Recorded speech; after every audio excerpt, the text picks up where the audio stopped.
Do you believe in miracles?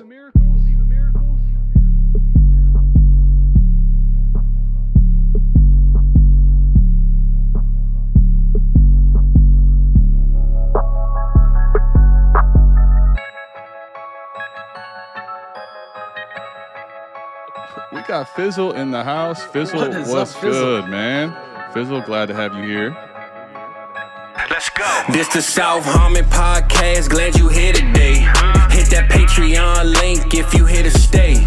Dynasty best ball, that's my favorite way. 40 chess trade show, let's make a trade today or check a AMA. You know Adam at the ATM. Mike always in the building, he gon' stay with him. They gon' start every show off with their own trade. Fantasy's a big ocean, they made their own wave. Make sure you tapping in Tuesdays and Saturdays. Tuesday night, Saturday morning, ain't no better way. Hit that notification bell when the news break. Go subscribe right now, don't get the news late. Destination Devi, that's the team.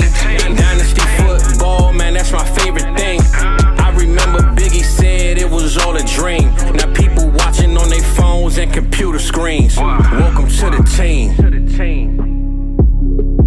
Let's start the show. Welcome, everybody, back to America's Game. We are back. We are back from the dead. They thought we were dead. Nope. Still here, still kicking, still breathing. And I'm happy to be back, and I'm joined by two of my co-hosts that are going to be joining me weekly on this. Sometimes it'll be both of them, sometimes just be one of them. I got Adam and Mike with me from the 4D Chess from South Harmon. What's going on, guys? Oh yeah, what's up, Adam? What's that movie, Wolf of Wall Street? I ain't fucking leaving. Eric, I ain't fucking leaving. I'm not leaving. They're gonna need a wrecking ball to get America's Game out of the South Harmon YouTube feed. I'm excited for this, man. This is gonna be, you know, if you're tuning into America's Game like you probably have been for a while, coming to check it out on our channel. He's gonna have it on here. Every week, every Thursday. It's going to be on YouTube here. You can also find it like you normally could in the past on podcast form, wherever you want to get that, Spotify, Apple, wherever you want to. So nothing's changing except for the location of it. And the fact that now, apparently, Eric, you got to deal with one of the shit commanders weekly. So that might be a little more difficult for you, dealing with one of us every single week on your show. Nah, you guys have been good friends to me since almost at least a year now. We did the start sit shows together. We've done tons of podcasts together and shows for your guys' stream and other ones. I've been pretty cool with both of you guys ever since. So I'm happy to be a part of this, man. Like I said, we're all really good friends. There's no, this isn't a transactional relationship. So, this is cool. So I'm happy to be doing that with two friends. Yeah, absolutely, so man. Nice to be doing that. We've been it's funny, man, because when we first started in Heisman and getting to know each other, a lot of the same humor and craziness. Processes at times a little different, but we are really cool, man. And we've done start sit every single week last year, despite Mike or me having intolerable takes on who to start. He was there every week. He's here for America's Game, man. We are going to enjoy this one, so everybody buckle in. If you're new to this at the South Harmon YouTube, you're in for a treat, man. Eric does a great job with America's Game. And make sure you're welcoming him in, people. He's one of us, Google Gobble, one of us. And Eric, don't trip, man. We are good friends. That is not how it started, though, right? We butted heads many a time. We got to tell the real for early part, right? Keep it. Yeah, that might be like an AMA one time or something. I love that. Yeah, I love it. But the minute I found out Eric was in free agency, man, I picked up the phone, man, called the agent, like, hey, we're claiming you off waivers. Yep, that was one of those waiver wire pickups that you're just like, all right, well, this is why I have my fab, because this is a must add. Oh, I'm glad I saved it too. I blew that whole load. No, I appreciate it, guys. Before we do start, though, I do want to mention, there were so many people in Scott's group me from Discord, from Twitter. A lot of people DMing me about, hey man, when's the show coming back? That's my favorite show on the feed. I miss it. All this stuff. That was my favorite thing to do on Saturday as I go out, walk the dog, or, I'm taking the kids to, some sport or something like that. And I would listen to it all the time. I just want to say that's one of the reasons that, I did reach back out to like Adam and Mike, and we kind of got the ball rolling a little bit. There was so many people that reached out and said how much they missed the show. I know some of it's me, most of it is from Scott. Scott will be on here once in a while as well. But no, I really do appreciate, everyone that reached out and said this is their favorite show, one of their favorite shows that they listen to, and that they gain so much knowledge and just roster stuff that we always did. So no, I just want to say thank you to everybody that, did reach out. It really meant a lot. I know like the July 4th weekend, man, I just tell a quick story. July 4th weekend, NFL Network always does the America's Game reruns of their show that they do. So I literally got at least 15 messages just that weekend alone, just because I think people were watching NFL Network and the show was on. They're like, oh man, America's Game. Oh yeah, whatever happened to it? Stuff like that. So I think that had a lot to do with it too. But no, just wanted to say appreciate all of you guys for listening. We're back, hopefully better than ever. And we're going to keep this thing rolling, man. Hey, and make sure you guys are tapped into. Eric will be doing Start Sit with us during the season when we bring it here on this YouTube channel. So the trifecta will be back together every Sunday. We might not always be a trifecta on America's Game, but we'll have Eric. I know you had some pretty damn good guests on when you had it the last time, even when Scott wasn't in. Having Scott on is always a pleasure. But you talked about the people reaching out to you, like missing it. I missed it, man. Like that was one of the few things that I was able to consume, and partly because of, Saturday and you and Scott had a good connection and a good vibe, but you also were growing into your own as a content creator. And, Adam and I have been down this trip with shit. I mean, who we kidding? We still growing, but you were getting so damn good. You had that episode with Matt Bruning, I believe, on there, where you were talking with him when Scott was gone, and your interview skills were like, I was like, damn, Eric's killing it, man. I feel like he's light years ahead of where the hell I was at that point. So it's incredible. It's an incredible opportunity to be able to have you on here. And I'm extremely excited, but this is enough of the sappy shit, man. We got a show to do. What are we talking about? Like, it's the first episode. We got to bring us in, man. Bring us into the mind of America's Game. The continuing. Yeah. What do we got? Yeah, well, just a quick touch on that. That Matt Bruning episode was definitely probably my favorite episode of America's Game. I put in a lot of work fired, on that. Mike. And we were on after the draft, weren't we? It was. It's not because of and all my guests were great and all that, but it was just that one was more personal for me because Scott had stuff to do that week and whatever, so it was all left up to me. So I had to actually prepare and come up with questions and do it all and set it up correctly, and I thought I did a pretty good job on it. So that's you nice killed it, man. You killed it. You killed that one. Yeah, thank you.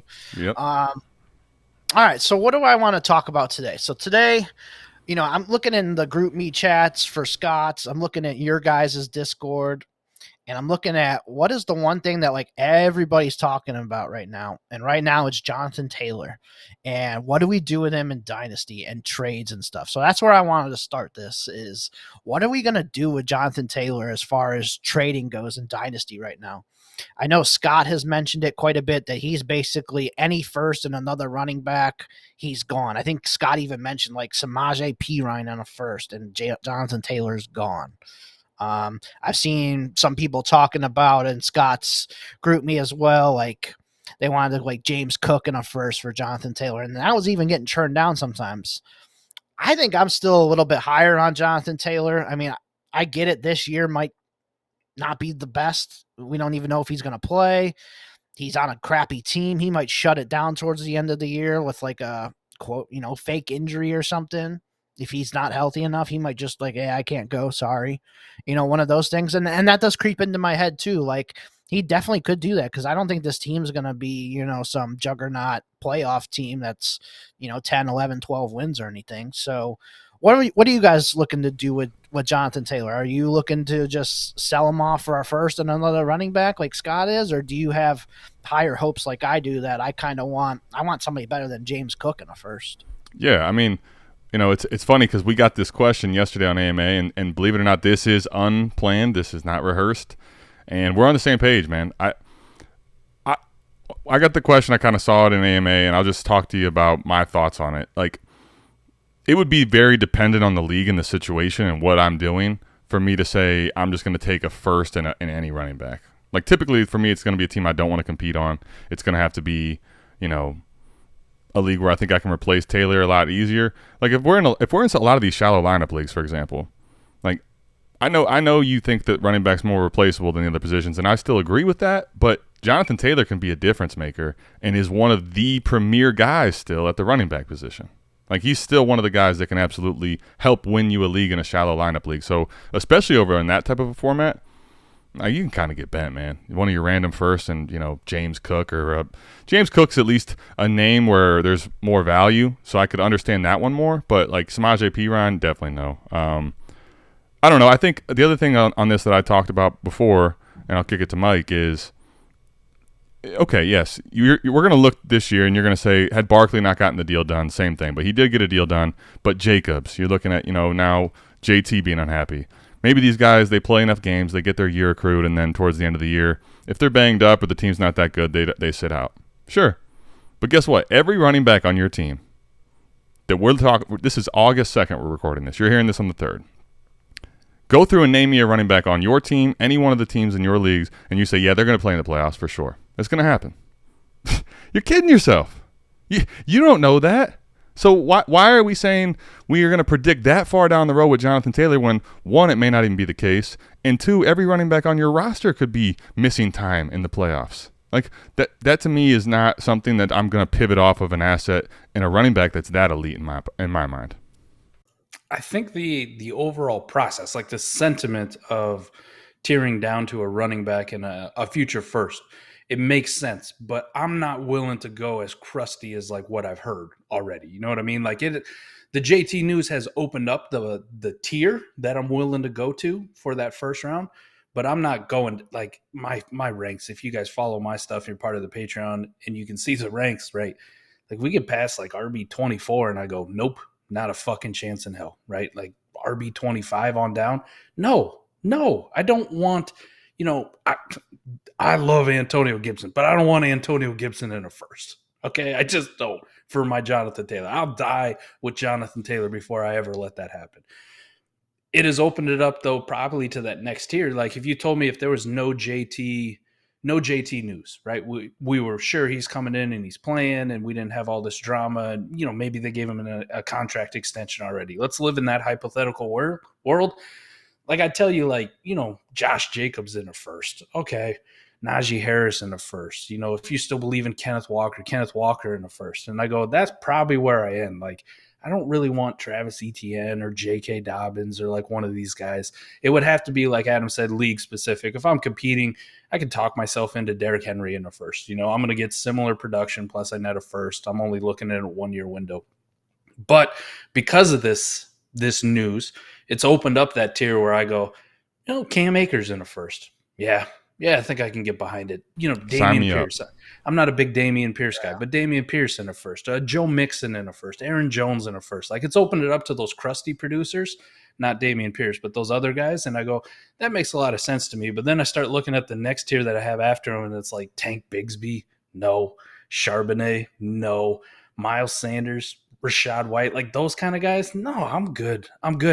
The other point I have about Jonathan Taylor, too, is we got to look or hold him in a different lens, right? Like if this situation was going on with, let's say it's Austin Eckler.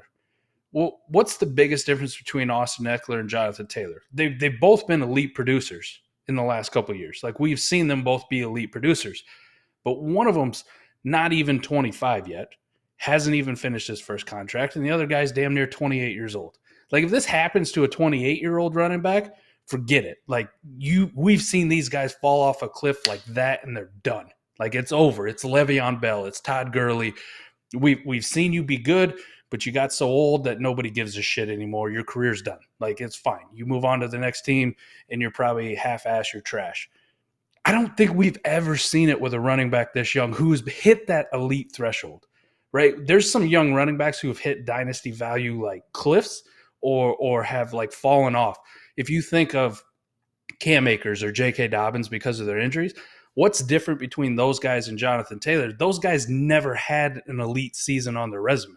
Like, they've had flashes, but they never hit elite seasons as overall producers. So I think when it's somebody this young, we got to treat the situation a little bit differently. And that's why I say, man, I get down to these other running backs like the A-Chains of the world in a first. I go, no, I'm good, man. I'll just write out Jonathan Taylor, because I said on the AMA, we act like if he doesn't play football this year, or he misses games, or he sits out week 17, whatever the story is, he's not playing at all in 2024. Like, he won't be on a team somewhere. The Colts are just going to hold him for 2 years and not let him play football, or he's going to choose to not play football. Get out of here. That ain't happening. Like, at the worst case, he's being back in 2024. And would I rather have 25-year-old, going on 26-year-old Jonathan Taylor for one more year for the cost of a first when I've already seen him do elite levels of production? Yeah, it's still dynasty. I know we want to shorten our windows on running backs and think of them as year to year, but those elite guys, there's a reason they're elite and a reason that they're a little bit more of a safer asset. I'm fully aboard, though, past a certain range of running back, like, just treat those dudes like 1 year assets, right? If something bad happens to Austin Eckler this year, or Nick Chubb, you guys love the Browns, right? If something bad happened to Nick Chubb this year, it's over as far as dynasty value. It's done. It's done. If something bad happens, we just seen it with Breece Hall, right? We also have Dalvin Cook on the verge maybe of signing with the Jets, and he's still retaining his value, coming off an ACL. Why? Because of the youth. Like, people still invest in that when you've produced at an elite level, which Breece Hall did, which Jonathan Taylor has done for a couple of years. So that's where I'm at with JT. I'm not fully on board this panic. I understand maybe loosen your butthole, per se, just a little bit. Like, oh, this don't make me feel so good. But you don't need a panic. Those are the kind of people I try to take advantage of, actually, in all my leagues, is the ones who following Twitter or X or whatever the hell we're calling it these days, and just riding on every single report that comes out, or everything conjecture-wise that some coked out owner says about his players. Coked out owner, nice. Are you looking to do the same, though, for, like you mentioned, like the 28-year-old guys, the Ecklers, the McCaffreys, the Barkleys, Derrick Henry, Jacobs is coming up on his second contract here soon. Are you looking to, like, would you take a first in any running back for those guys too? Kind of the same situation, just because they are older, even though they're healthy, they're ready to go. The season's here, they're ready to kick it off for us. So are you willing to do the same thing for those types of guys? That one makes a lot more sense, right? Because the risk is so much more with somebody who's 27, 28, 29 years old, with this amount of work that they've had already. Like, even as great as Christian McCaffrey is, right? Like, if Christian McCaffrey has a bad season or kind of an injury-riddled season, what do you think he's worth next year? Like, people move on, they forget about him. Christian McCaffrey basically becomes like an Aaron Jones in value, right? Like, if I'm on a contender, I can see myself rostering him if the price is right. But, like, I really don't want to pay a first. Nobody's going to give me a first unless it's a specific situation. So those guys at that age, yes. I fully embrace the Scott Connor approach. That's what I'm going to call it, where I go Samaje Perine in a first. Yeah, I'll just roll the dice and say that Samaje scores anything remotely close to him, and I just pocket the first. So I'm with him on that one, but it has to be those specific, like, older, on the fringe, running the risk of, being dead as far as the dynasty community is concerned tomorrow. Yeah, there's a few guys, like, just kind of looking at my rankings too, like, that I would move Taylor for. Like, you mentioned, like, Miles Sanders. I think Miles Sanders is locked into, like, a 3-down role. Like, I think if I could get Miles Sanders in a first for Jonathan Taylor right now, I think I'd be okay with it. You mentioned, like, ETN. Aaron Jones is tough just because he's on his second contract. He's 28. He could come flying down the hill here at any minute and being worth nothing. Damian Pierce in the first. I would easily take Pierce in the first for Taylor right now. So, yeah, I mean, there's just different players I would do it for, and there's some that I won't do it for. I think you mentioned like before that you would do like if I could get Najee Harris in a first or Mixon in a first. I just don't think that's happening. If you can, awesome, but I just don't think that's going to be happening in many leagues. Like I said, some of the people in Scott's chat were looking at these James Cook, Pacheco, Rashad Whites, that kind of range to get, to give up to Taylor. If they can pull it off, sure, but I just think Taylor's just way too damn good, and he's super elite. I would need a better player back, in my opinion, to even consider doing that. I think too. The one thing I'll say for the other side, because we just all mentioned we're all in agreement. Like, there's not really much debate for me as far as the talent of Taylor. I understand he's going to be off of his rookie contract now, and his value may start to tread down. But typically, guys of this type of athleticism, this type of profile that have the ceiling that he does and has shown it. Like, it's not like this is a hypothetical with Taylor, like Mike already mentioned, right? We've seen it. So I want to typically stay away from selling those guys what feels like. The only thing on the other side I will mention is this kind of is a context dependent on what you have and what you're going to do, right? So, for example, if you know in your league that you get one of these running backs that Mike and me and even Eric says no to, right? But if you were to take a deal like that we don't agree with, and you're going to say, all right, now I have a liquid first and I have a running back that I probably am not going to start in a shallow lineup league. But let's just say in theory you're doing that. But in this type of economy in your league that first and that player or what you already have in assets can go buy you something that's going to cost you less than Taylor. So, for example, you can net that and you can send away a second or a second plus and you can get to, a Miles Sanders type or something like that. If that's your plan, I understand what you're doing. To me, though, it's just really risky getting off of a guy like Taylor in a panic hype situation in conjecture season, because there's a scenario where he's going to play the whole year. They figure something out. We saw Barkley have that happen. How many Barkley lights did you see sold? I saw a lot. I tried to buy as many as I could. I didn't get quite enough, but I got a few of them, right? So my point is, I think in this turmoil, sometimes it's good to get ahead of it and make a good deal, right? If you can find those, go ahead. But I think one thing I would be cautious of is selling off of a name like Taylor right now when the running back market as a whole is as dead as it's ever been. Speaking of America's game coming back, the running back position is dead too. We thought it was dead, right?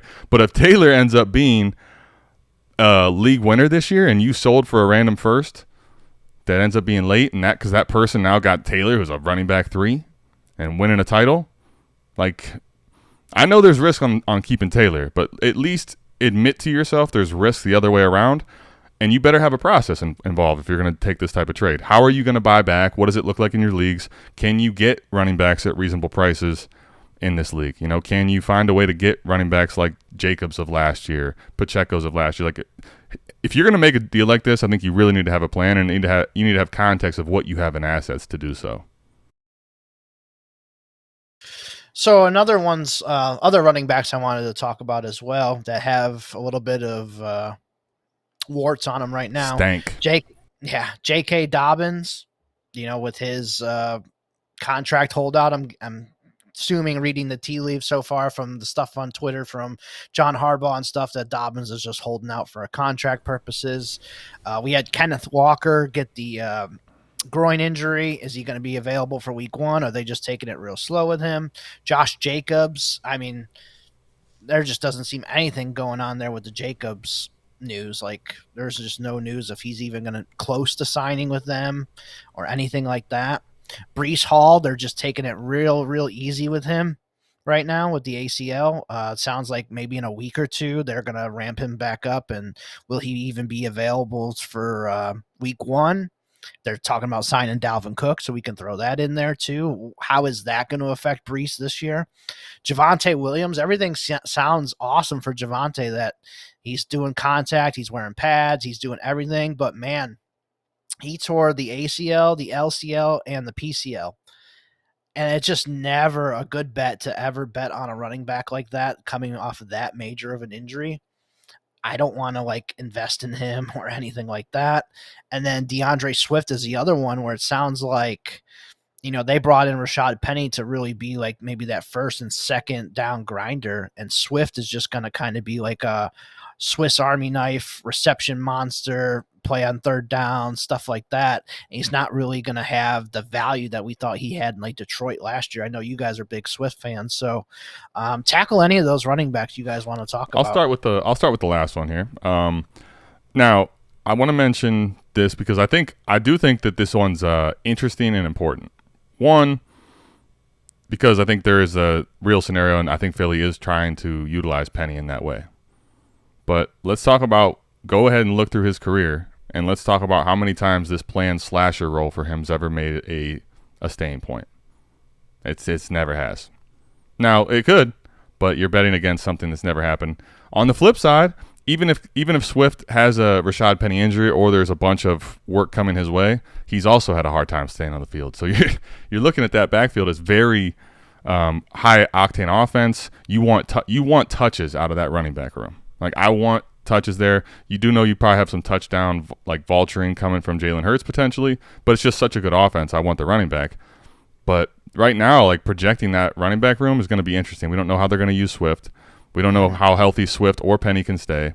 And personally, what I'm not doing, like, I don't really want to trust Kenny Gainwell, but, you know, and on lineup leagues, you just kind of, I think with him, you're holding him on lineup leagues and just waiting and seeing what happens. And if there is a shot, there's maybe some value there. But, like, right now, I don't project him to do much. Yeah, I just don't know how many touches there are to go around there with Swift and the Eagles. Like, Gainwell's not going to just sit there and not do anything. He's going to get your 5-6 touches. Swift, we've seen he can't handle more than 10 touches a game, it seems like. That's at least how the Lions used him. And then, you know, Penny, you know, you want to try and keep him fresh too and not have him using, you know, 20 carries a game or anything as well. So it'd be interesting to see how that goes. Go ahead, Mike. So this, as the resident Eagles fan of the trifecta here, we go. I am more willing to invest in DeAndre Swift than a lot of those other guys that you named too, right? Like the J.K. Dobbins thing, I really like J.K. The whole contract situation between the two is hilarious too, because John Harbaugh is the one who put him in this fucking position to begin with, right? By trying to keep his stupid streak alive in the preseason, got him hurt, will cost him a season. They rushed him back last year, had missed more time. And then when he finally got back towards the end of the year and looked healthy, he was the J.K. Dobbins that we all expected. Now we go into this season, you know, I haven't heard a peep about Gus Edwards. Like, it felt like everybody was on the Gus Edwards train about this time last year, even though he also had a knee injury, and then we didn't see shit from him. And I feel like we've 365 days later, and I still haven't heard shit about Gus Edwards. So it does feel like the Ravens need J.K. Dobbins. And if I was him, I'd be furious because I'm in this position in the first place. So Swift and J.K. Dobbins are probably the two most likely on that list that I would be okay investing in. Javonte Williams. This is the thing last year when he got hurt, right? And you mentioned how devastating the injury was, and we had just seen it with JK. And at the time that Javonte got hurt, JK was nowhere near looking like old JK Dobbins. It looked horrible. All the training camp footage looked brutal and abysmal. He could barely move, wasn't bending his leg when he was walking. It was crazy. But Adam and I did say when he got hurt, right? People are you know, I'll take any first, 2025. I'll take anything. I'll take, you know, give me 2 seconds, whatever. Let me just get off him. I understood what they were talking about, but I also knew the psychology of people. And whether you like Javonte Williams or not, if you sold for just any first or any couple of seconds or whatever the case was, you sold low last year. That was the one thing we cautioned against was there's going to be some report at some time where it's like he's ahead of schedule, he's doing this, and people get right back on the whole Javonte Williams hype train. Now, this is the time where you capitalize. And I'm with you, Eric. Like, if I got a lot of Javonte, if I could move him now and I get a first and a second, like squeezing that extra second out or squeezing in an extra third out, or in best ball, squeezing that extra, you know, third string wide receiver that might have a chance to actually help me compete this year, that was well worth me just holding on instead of just panic selling the minute he got injured. So on the DeAndre Swift thing, I really like him because he's on an offense that is, we know for a fact, is dynamic. It is one that's going to score a shit ton of points. They have a fantastic offensive line. They have weapons all over the place. And whether it's DeAndre Swift or whether it's a guy like Joe Mixon, like I don't think I think at this stage in his career, Joe Mixon, it probably wouldn't go down as one of the most talented running backs just because he's been so beat up. And there was times last year he looked horrible, but I still very much like Joe Mixon because he plays with the Bengals. And that offense is going to be in the red zone a lot. And he's going to have a lot of chances just to fall into the end zone. DeAndre Swift, I do feel, is Joe Mixon, but maybe 3 years ago. Joe Mixon 3 years ago, but on as good of an offense. And that's what gets me excited. Rashad Penny, I have yet to see him have a good game versus anybody but a horrible, horrific defense. If you remember a couple years ago, he had that stretch and it was like he played the bottom 4 defenses in a row or 4 out of the bottom 5 defenses in a row there, and people lost their minds. And then we go into last year and he didn't do shit outside of playing a at the time, horrible Detroit Lions defense where he just gaped him. And that was it. After that, he got injured, and we never saw Rashad Penny again. I'm not going to put any stock in that guy, like taking a lot of work away from somebody who I think is much more talented, could be a 3-down back, which probably won't be utilized that way. Kenneth Gainwell, I mean, I know he's on the team. That's about all I can say for him. I had a lot of hopes for him. He was one of my favorites coming out. I had a lot of hopes when he went to the Eagles, but we've never really seen anything from him. Like, if he gets his 2-3 touches, congratulations to him. Like, he's just more of a spellback at this point. So I'm more comfortable investing in DeAndre Swift. I'm not investing in him like I did last year with, Antonio Gibson and those guys. I'm not sending my first. It's August. We're recording this on August 2nd. I'm not liquidating a first right now or pushing a first in to go get one of these types of running backs. Like, I'm aiming much higher. Apparently, to those people who are panicking on Jonathan Taylor, I'll send them my Samaj AP ride and my first for that. Like, I'll do that. I'll push the first in for that caliber of player, but not for one of these running backs in this range. J.K. Dobbins, Cam Akers, DeAndre Swift. Like, I'm good, but I do like him. I just want that to be known. I don't hate every running back this year. I do like him, and it's not just because I'm an Eagles fan. I think he's extremely talented. I think Dan Campbell just really hated the fact that the guy was banged up all the time, didn't practice, so he just never gave him the workload. I don't think Nick Sirianni is going to play it the same way. I think he'll utilize him. To what extent he catches passes remains to be seen. There was once upon a time we thought Cam Newton couldn't throw to a running back at all, and then Christian McCaffrey happened for him, and all of a sudden he could throw to a running back. So I'm not going to say Jalen Hurts can't throw to a running back. He's only had Boston Scott and Kenneth Gainwell and Miles, Stonehands to throw the ball to. So now he actually has a pass-catching weapon. We'll see if it actually comes to fruition. And everything I've been hoping DeAndre Swift could be actually comes true this year.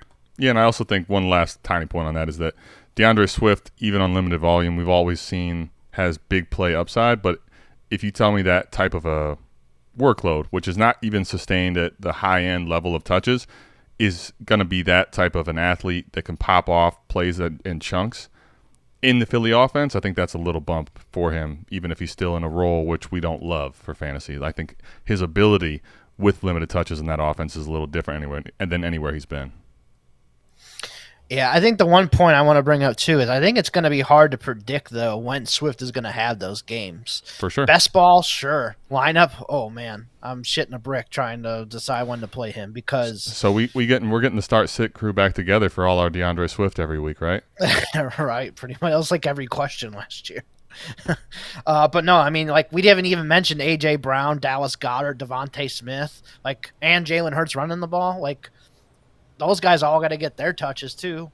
Swift's going to get touches. Gainwell's going to get touches. Swift's going to get touches.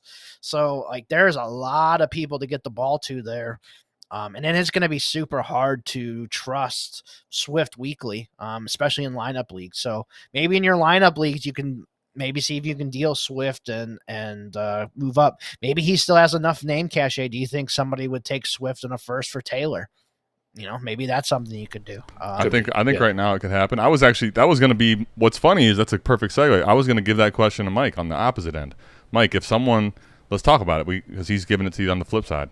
We were talking about tearing down from Taylor and what do you get at first for what level of running back. We mentioned a bunch of names but didn't mention DeAndre Swift. So which side of the coin are you on with him? This is tough, right? This is the tough, isn't it? Yep. I'm going to tell the audience, don't do it. This is one of the few times where I give advice and I don't follow through. You're not going to practice what you preach? Oh. I love DeAndre Swift that much. Like I am that much in on him.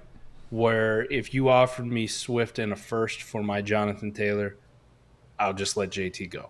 Like I would take the Swift in the first side. Now, I don't think that's probably the right process play for a lot of people. You know, when we go back to our first conversation there about Jonathan Taylor, I think it's too low. And Eric, you brought up a lot of points on why that would be risky as well.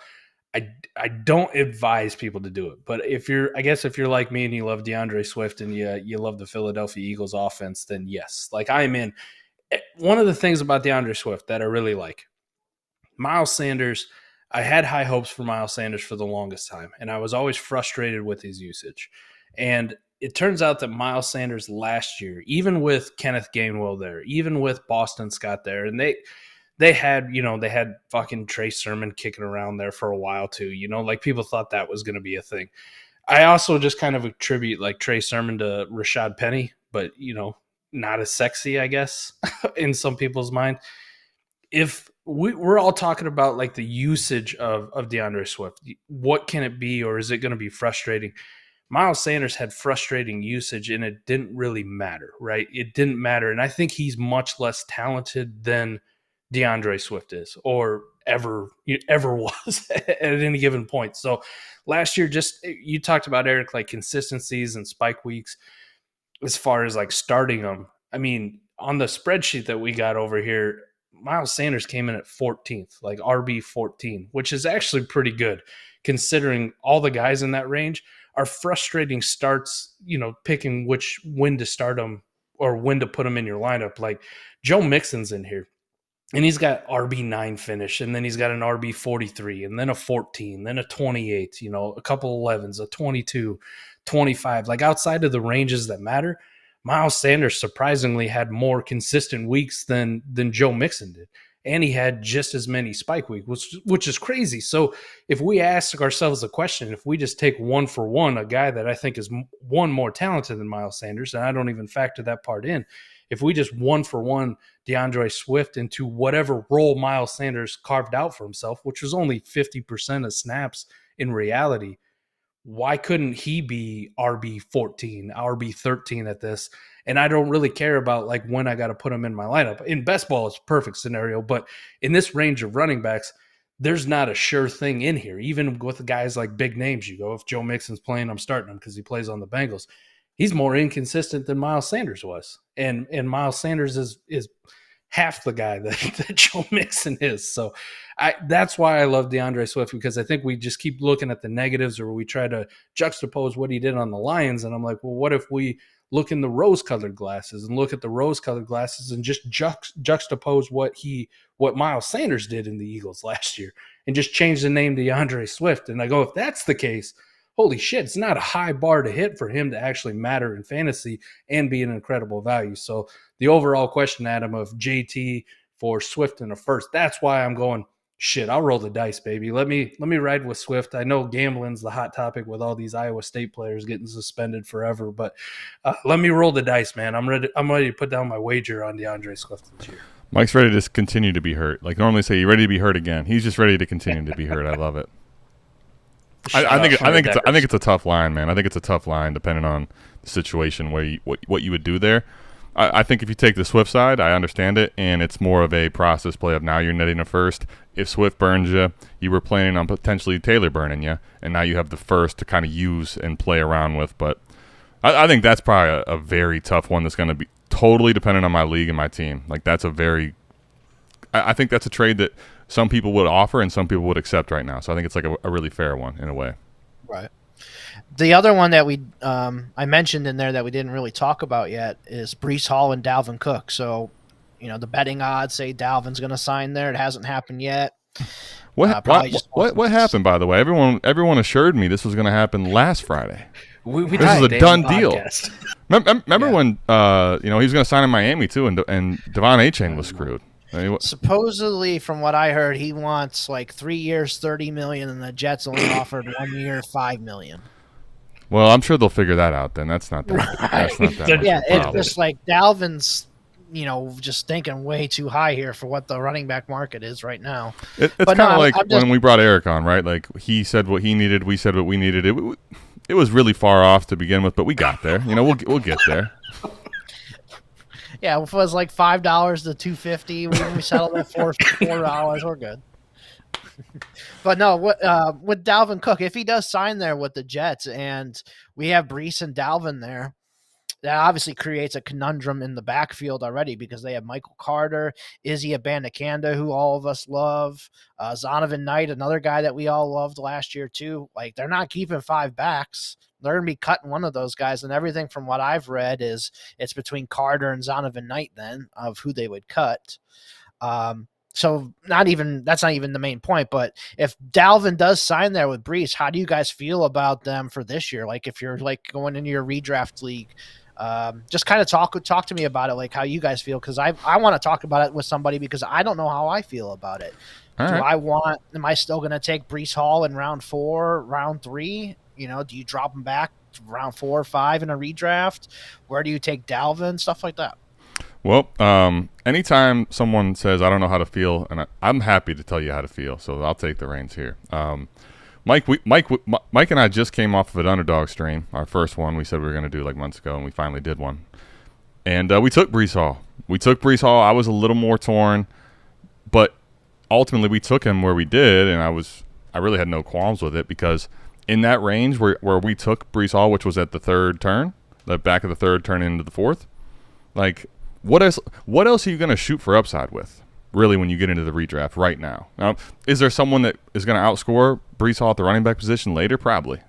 But can you pick who that is? So in my mind, I think at a certain point, you're basically betting on a guy that's he's coming off the ACL. So it's not ideal, right? But this is a guy, if you just think about last year, before the really big explosion, the final few games before he got hurt, on limited touches, was balling out and showing out. So I see that scenario already where you take him in redraft and you kind of know it's not going to be the most sexy thing for the first few weeks, especially if Cook's there. But Dalvin Cook's an old running back that what have we seen? It's not Rashad Penny level, but this is a guy that's always been banged up too. Breece Hall towards the end of the year I think could be a league winner. I really do. Does that mean I want to take him ahead of ADP and like take him ahead of running backs that I think are more safe? No, but I think there's a point where he's a value. For Dalvin Cook, I mean, he's already probably going to be somewhat of a value in drafts, I'd imagine, just because he's getting older and there is Breece Hall there. So it would totally depend on where his ADP settles for me with Dalvin Cook. I'd be fine taking him in certain spots. But like I think, to me, Breece Hall, the panic on him, it feels like it's already getting too far. And when Dalvin Cook, if it actually happens and inks a deal there, his ADP could dip even further, which is where in redraft leagues we still have probably 2 or 3 weeks before those drafts happen. I'm taking Breece Hall. I'm taking the risk in my redraft leagues. I don't play in that many, but I'm taking the risk. I got a home redraft league on Saturday just because there's one guy in the league who is from Europe and he's over here vacationing, so they wanted to do the draft while he was here. Live in person draft?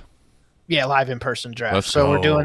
We're doing that Saturday. So that's why I'm like trying to pick your guys' brains on how you feel about Breece Hall and Dalvin Cook right now. But Mike, what do you got?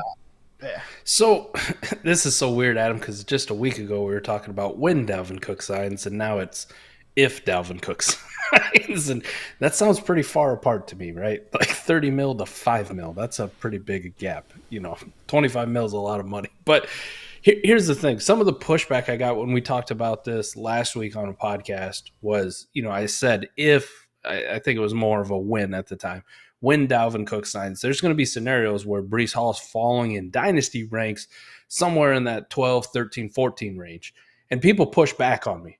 And the one thing that since then I was able to look at, and I wish I was smart enough or quick enough at the time to talk about it, was Kenneth Walker at one point last year was RB1. Right?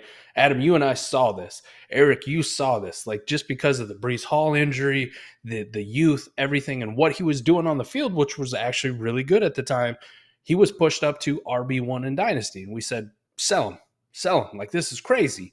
I love him, but sell him. He's reached his peak. He can't go any higher. Like, you can't go higher than 1. It doesn't exist, okay? That's a little quick math lesson for you there by Mike. I'm an idiot, but I know some things. You can't go higher than number 1. Kenneth Walker, what happened to him? the team drafted a running back in Zach Charbonnet. They spent a second-round pick on a Zach Charbonnet. Now, this is no shade to Zach Charbonnet, but what has he done in the NFL that Dalvin Cook hasn't done? Actually play and fucking produce and actually do something at an elite level. If Dalvin Cook, an elite running back, who they were to sign in free agency and say, we want to pay money to him, signs with the Jets, what happens to Breece Hall dynasty rate? It's going down to 10, 11, 12, 13, right? Like, it's just going to happen. People are going to go, oh, shit, this is a sign. They don't believe in Breece Hall. They're worried about his knee. Whatever excuse you make. We did it for Kenneth Walker, who was at one time RB1, and dropped him all the way down to 10, 11, 12, 13, 14, however people want to rank him. That's where he's at because of a guy who had to transfer from Michigan from not getting enough playing time, goes to the Pac-12, which is kind of a shitty conference, does well. I like the guy, but we've never seen him on an NFL field. I don't even know if he's good. I hope he's good, but we haven't seen him do anything. What I've seen Dalvin Cook be is an RB1 for multiple years, and that's the guy that's going to signal that, hey, maybe we don't believe in Breece Hall. It's going to happen to him. Now, do I think it's correct? No, I think Breece Hall, even on limited touches, can be an explosive playmaker. You know, if he gets 40% of the snap share, that's a guy at a 40% I would still want on my dynasty roster because he is that good. He is that explosive. He's that talented of a running back. And Dalvin Cook, even if he signs there, like you said, Eric, they want to offer him a 1-year deal. They know if we bring you on, Dalvin, we're just riding you out for 1 year. We're trying to make a push for a Super Bowl. Next year, your ass is on the street again looking for work, and you're going to be one of these guys like Leonard Fournette or Kareem Hunt or Zeke Elliott, like these kind of guys who are out there fighting for jobs or trying to bounce around. You know, hell, Le'Veon Bell, it seemed like he went to the Bucs and then he went to the Chiefs, and right, that end of career where you're just trying to be a mercenary, trying to get a job and a contract. That's what they're signaling to Dalvin Cook's going to happen. So what's that mean for Breece Hall? Like I just talked about Jonathan Taylor in 2024. What's that look like for Breece Hall, who will be, 24 years old tops? With that, a full year removed from the ACL, Breece Hall is still somebody that I want on my dynasty teams. I'm not panicked about it. And in redraft, from that mindset, not just dynasty, this is why I was so comfortable at him when we got him in the third round. It's like I'm looking for 1 year upside. And there is nobody I can take in the third round that offers the upside. Because what if Dalvin Cook doesn't sign? What if it's like Javonte Williams and he's ahead of schedule? I know they're bringing him along slowly, but shit, he may not play week 1. He may not play week 2. But what if he's full go and 100% by week 3? And he doesn't have any of that rust. I'm not saying he's going to be Adrian Peterson from a few years ago on the ACL, but if you're drafting Breece Hall as like RB12 in redraft and he gives you an RB4 season, holy Santa Claus shit, I just made money and it was on a third-round pick. There's not a lot of guys in that range where I feel good like, oh, yeah, I think this guy could be a top 3, top 4 running back. Could it happen? Yeah, absolutely. I think it could, but I'm not willing to make the bet. Breece Hall just sticks out like a sore thumb for me as far as upside appeal. And the risk to me is like, shit, any of these guys I take in the third round, any of these running backs. I don't even remember the other ones that were staring at us, like Travis Etienne. Who's to say this guy can't get hurt? Or who's to say he's any good? Or who's to say Tank Bigsby doesn't take a shit ton of work and all the goal line work like we're reading about in the Twitter sphere at this point? So everybody carries risk. The only one that stood out to me like a sore thumb as far as upside was Breece Hall, and still does. Dynasty redraft doesn't matter. I'm still willing to invest in him. Right. Yeah, that's kind of how I want to play him too. He's got that upside. If I can get him maybe round 3 or 4, I'm happy with that. I think I've taken him a couple times there. Yeah, we took him in the 3-4 turn too, so it was literally the last pick of the third round. So I think his value might fall a little more. Go ahead, A. Oh, sorry. Yeah, a couple of my best ball drafts that I've done, some redrafts as well. Dalvin's like there in round 8, round 9, and that's like almost an auto pick for me too. Like, yes, to get that talented of a running back that late, yeah, it's like nuts just because he doesn't have a team next to his name. That's even better though. Like, where is he going to go realistically? And you're like, oh man, I hate Dalvin Cook. There's a few spots, but not many. even if I'm like in a redraft league and I get Breece Hall in round 3, okay, I'm okay taking Dalvin in round 8 or 9 too. You know, I'll have them both. Fuck it, I'll start them both. And that How would many be one of times I've those. started Chubb and Hunt together? Same thing. I was just gonna say that's exactly where I was gonna go. It's like I think with Cook, it's not like in years past where Cook was the lead and Madison is the backup, and you're drafting Madison. Like here, I'm drafting a handcuff. You're in that situation, I think, drafting 2 running backs that have a chance to play for your team at the same week, or they're not. It's not a true handcuff situation, right? Like that's where I'm okay with it.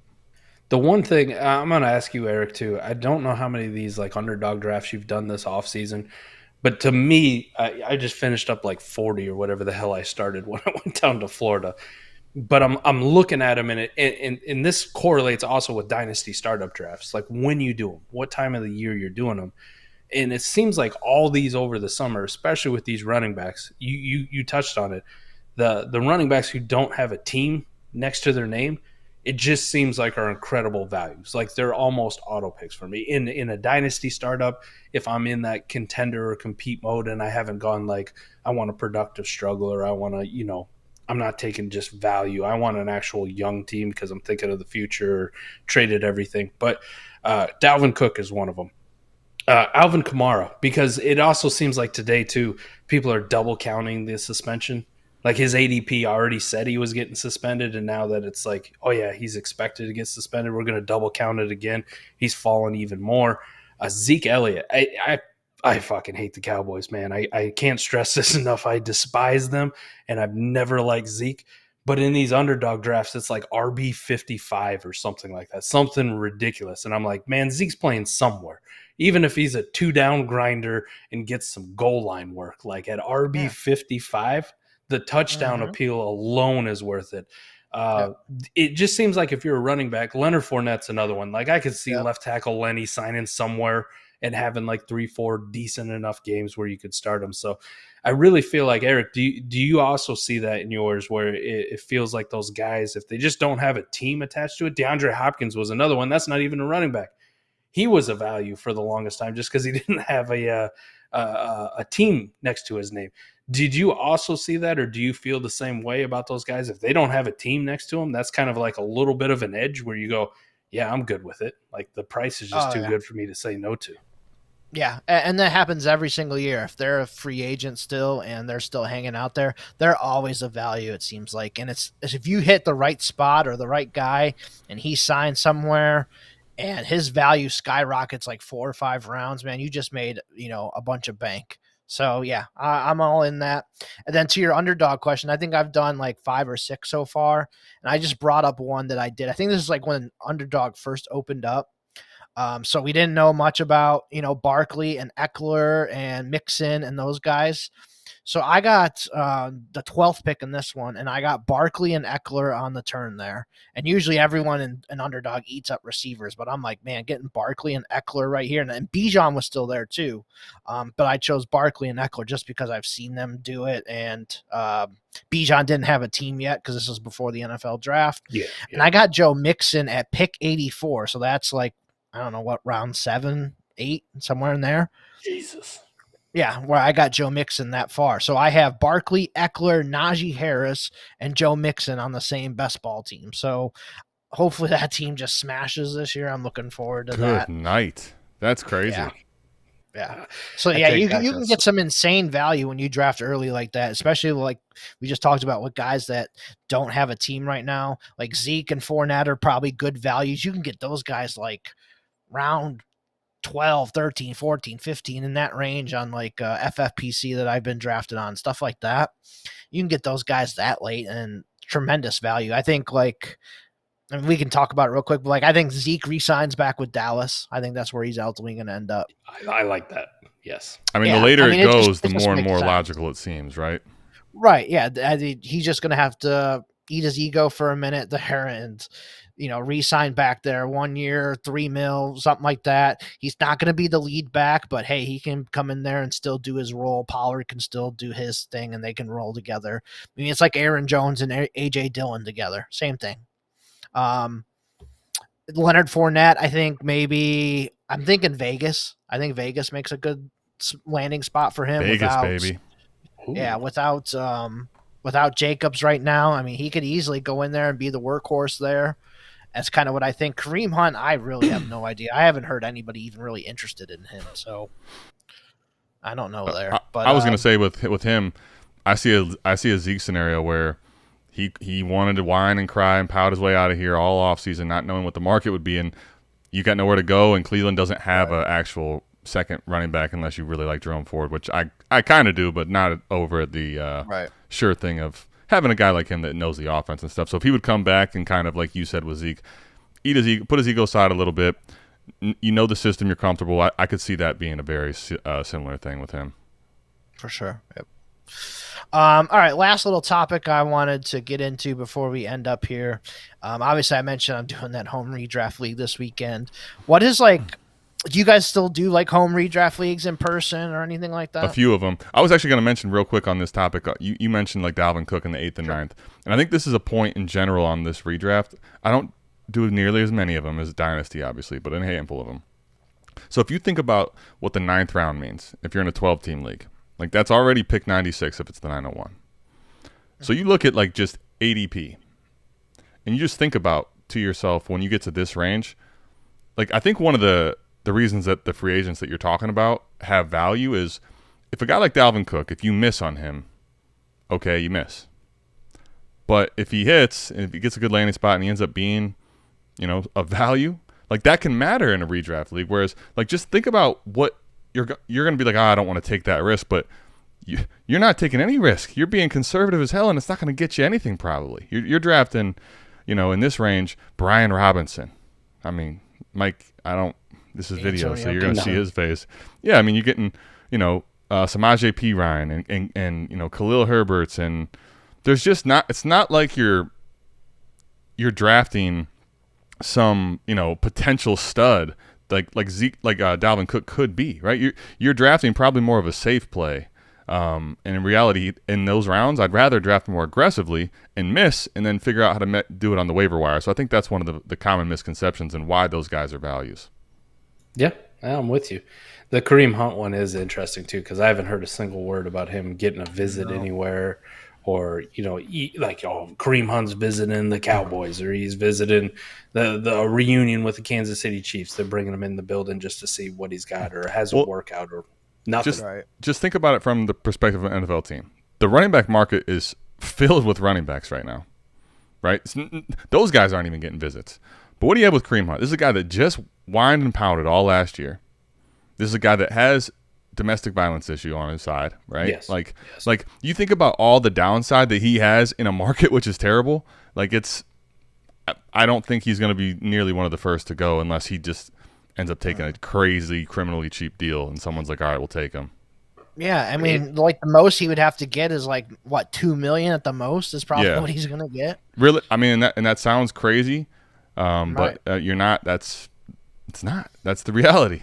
It's reality. And he wasn't very good last year. Let's keep that in mind. He wasn't, and I think part of it was his head wasn't in it, and then also he's getting older. He didn't look like he had the juice either, so he looked slow. That was definitely concerning, man. Definitely concerning with him. Right. Yep. Eric, you asked about home leagues. Yeah, I still do one. It's been going. The league itself has been going for 30 some years at this point. It's been a while. Okay. Nice. It's I was just a little tot when that thing started. And I got into it when I think I was 14. I think I was 14 was my first year into it. Been in it ever since. It was my stepdad started it. It was a work league. And over the years they kind of lost some guys, and eventually I got into it, and I was the guy who ended up winning it a few times. Right, a little flex right there. Won it a few times, and some of the older guys got out, and we've kept it going. There's still some original members in it, but I run the league now, and keep track of it. We still do the draft in person, so it's then one of the guys who's one of the OGs. We go to the draft and we do it in his garage. It's the weekend before Labor Day every single year. This sounds every awesome. single year. Hell yeah. He always smokes some pork loin, and we kind of bring a potluck and your booze, and we sit around and draft. So the biggest thing I had was a couple years ago, I got him to switch over to Sleeper. Converted them from ESPN because I mean, as much shit as I'll give you about MFL, Eric, ESPN, Yahoo, CBS Sports. I was going to say, can't. For a rosy start to the America's game over on South Harmon, we have hit controversy. Sleeper MFL. This is, Mike and I on the edges. I'll give Eric all the shit about MFL I can, but if I'm if I got to make a choice between playing on ESPN or MFL, I'll take MFL 100 times. I'm with out you. of 100. The other platforms, the like more mainstream ones like that, and I still have a redraft league that's I'm probably not going to be doing this year. That was on Yahoo, and the last couple of years, dude, like it's honestly just before I even open my app, I don't want to do it because I know how much I hate it. Just opening the app. Forget the rest of it. Like it made it harder for me to even want to care. It's weird, but it's just the reality. I have all these other leagues I want to open. I would just constantly. It's the platform's that bad. I just don't even want to. I don't even want to touch it. Right. This is one of my things that I do hate about my fantasy leagues is I literally have them on like 6 or 7 different platforms. So I have. Yeah, that's tough. I have a couple on Yahoo that I always do. I obviously have MFL, Sleeper. I have this home league that I'm doing. Saturday is on Fantrax. Fantrax it's okay, but it's nothing great. 2 of the other ones that I do, my longest running one is on NFL.com. We switched over from Yahoo to that. I actually really, really like NFL.com's fantasy setup and how they have theirs. So if you're looking for like a spot to do them, NFL.com I'd recommend. I don't think I've ever done a league over there. Okay. Yeah, NFL.com is a good one. And there's I got another one. A guy from work this year got me into something new. I forget what the hell it's called. It's like RTS or something like that. So I got like 7 different platforms I'm doing leagues on. It's crazy. So, but no, getting into my last question here real quick before we wrap up. What is some of the best advice you can give, and what are something you like always screw up and you're like, or always something that you mess up every single year in the redraft league? So kind of just want to end it on that. I like this. Both sides. Mike, go ahead. All right. So the best advice I could give, and this is something that I've embraced. It doesn't matter if it's redraft, it's dynasty, it's whatever. Just take a breath, right? Like the Aaron Rodgers thing. Just relax. Just relax. It's not life or death. Remember what you're doing it for. It's for fun. Relax. RELAX. Relax. The whole draft just needs to be about you being water, right? I use the Mike Lou phrase from way back in the day, right? The wolf pack. You remember that one, Adam? The wolf pack. Since they're coming to town, and I'm like, oh man, I want to go see Michael Vick. So this is like 2003, I think it was, or 2002, something like that. And I'm like, man, Michael Vick's coming to town. I want to go see him in the preseason. It's like week 2 of the preseason. Week 1, he plays Baltimore and gets his leg snapped in half. I'm like, no, I don't even get to see Michael Vick. I think probably Matt Schaub was the backup or something. Yep.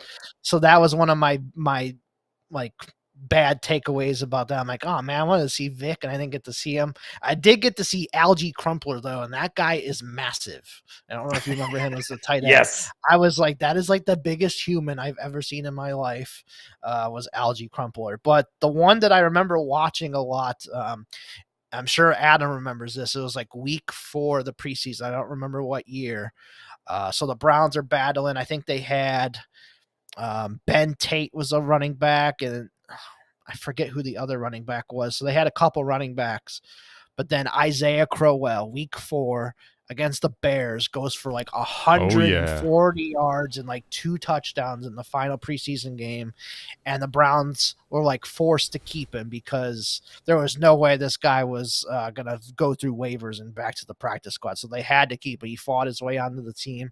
So that was one of my favorite preseason memories of watching Crowell go crazy and nuclear. And he actually ended up being like the best Browns running back that year too, because Ben Tate was garbage and whoever else we had sucked too. So that was one of my. I absolutely love that. Yeah, one of my good memories from fantasy or from preseason. But we all have some really dark preseason memories, and Eric's that's such a Browns answer. Gosh, I love that as a Browns fan out of here. Right? Yeah, because we're the Browns. You're like, man, I'm watching all these guys because they matter. You know, it's not like we have. You have to remember. for everyone watching that's not a Browns fan, you have to try to put yourselves in the shoes of this team is always out of it in the second half of the season. So, these fans have been waiting for forever to have something to watch where you have hope, and that's the preseason a lot of times, because it's not the draft for us. We always screw the draft up, so it's the preseason. Right. Yep. It was 2 seasons of Victor Cruz. It was okay. He was undrafted in 2010. He had that explosive preseason. He had like 140 yards in one game and a couple touchdowns. He made the roster, but he hurt his hamstring like the third game. So he finished the 2010 season with 0 catches, 0 targets, 0. And then the next year he comes out, has a good preseason, makes the roster again. Steve Smith goes down, USC Steve Smith, and he had 1,500 yards, right? Like out of nowhere, Victor Cruz 1,500 yards from being undrafted. So I wasn't crazy. I thought it was 2 preseasons in a row because it was like I watched the one and I'm like, how the hell is this guy not the best player on the team? Right. And then you got the disappointment, but he did pull his hamstring, so he didn't play for the rest of the year. It's crazy. Love the preseason memories, man. Love the preseason memories. Yep, good memories. That was a good favorite game to start podcast again. That's for sure. Speaking of which, tomorrow when you go to see this, you'll no one is playing in the Packers and Browns Canton football game, but football is back, man, officially starting tomorrow. You mean the Browns and Jets, man? What did I say? These are the Packers. I'm thinking of Aaron Rodgers. There we go, man. See, my brain is. I can't admit he's a Jet yet. Wow, that's bad. Hey, Zach Wilson starting. Boom. Against Kellen Mond, it's going to be a great. There's a big race to see, if it's going to be Zach Wilson or Trey Lance that actually matters in the preseason. I might bet some Dorian Thompson-Robinson, Cedric Tillman props. We might throw that in, right? DTR. Hassan Hall for the Browns, running back. Who's that? Who's that new Victor Cruz, right? New York. Jason Brownlee. Is that the guy? He'll get a lot of run tomorrow. So. He will. But no, I appreciate you guys joining me on this first podcast. I'm excited to be with you guys on this little journey that we're going on together. So I'm super excited for this, man. Appreciate you guys having me on and welcoming me to the team. Yeah, man. Welcome to the team. This won't be as warm and receptive every week. This was we're getting the warm and fuzzies out of the way, and there'll be a little more heated debates. It'll be awesome. I'm looking forward to it, man. Glad to have you on. Glad to have America's Game on South Harmon. The season being back it's been a fun but long off season, like it always is, and I am ready for football to be back, and we'll have a lot of debates and good stuff here with America's Game. But happy to have you on, man, and thanks for putting it over here. We're excited for it. Thanks, Eric. Yep. So make sure you guys follow the South Harmon Dynasty Football podcast feed. You can get that on any of your podcast networks. Follow that. The show is going to be posted there every Thursday morning for you. We're usually going to record this on Wednesdays. It'll go up on YouTube as well on Thursdays. The YouTube is youtube.com at South Harmon FF, and southharmonff.com is the website as well. Obviously, we have Mind Warped over there. We have the Koopa's WoRP tool as well. We're going to have articles on there and stuff like that. I'm going to probably start writing some stuff to put on the website as well at times. So we have all that kind of cool shit coming for you guys. So make sure you guys follow all those. And, look forward to seeing what we got going on there. And then you can follow me at Eric Vanek NFL on Twitter and at America's Game Pod, still the same podcast, Twitter from before. So make sure you guys follow both of those as well. And then I'll let you guys close it out with your handles as well. Yeah, man. You know where to find our shit, and you don't want to find our shit. at ATM40 Chess on Twitter, but you just tap into this YouTube and catch us if you are someone that does like to listen to podcasts and didn't know. Apparently, Mike, we've had this out there, and a lot of people didn't even know it existed. This will be a good way to get people to know now. I'm gonna promote the shit out of it. It'll be on the YouTube, and then you'll have all the links, everything that you need. But yeah, there's nothing to promote outside of what Eric did, man. But no. you find us where you find Eric now. That's it. Yeah, that's it. Same place. For sure. He gets I get to say fuck again, and I don't get yelled for it. Yep, you just can't say it in the first 2 minutes now. Just remember that, all right? Fuckity fuck. All right, we're good. Let's go. America's Game is back. We are out of here.